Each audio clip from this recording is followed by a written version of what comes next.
Hey everyone, this is part two. This is just to check the wiring, show you everything works, and a little bit that I found when I was trying to hook up the headlight.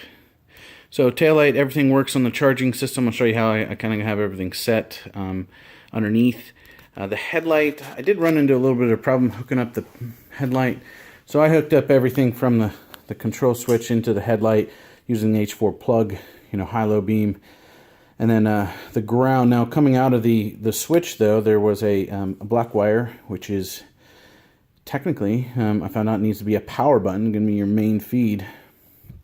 So I went ahead and I had used a 18-2 with a ground wire when I ran this for the power back to the battery connection on the tail section.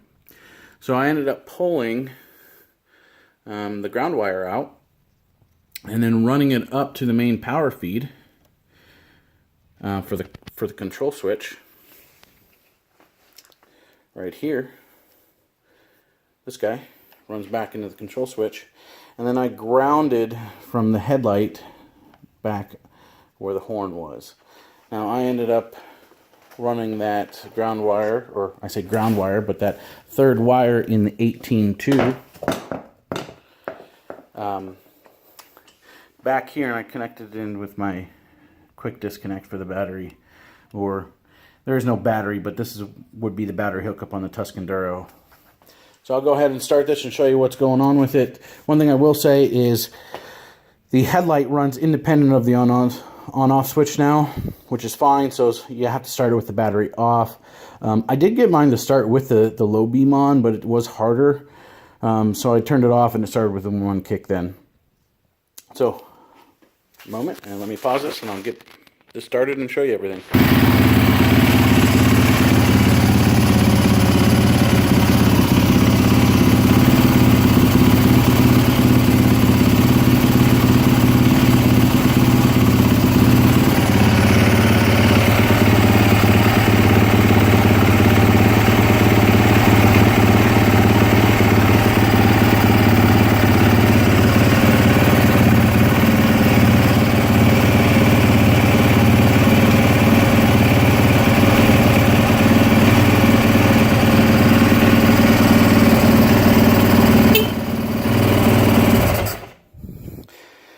Now my front brake light doesn't work right now because I haven't bled it, so it's not sensing any of the pressure. The rear brake light does work and it does light up pretty good.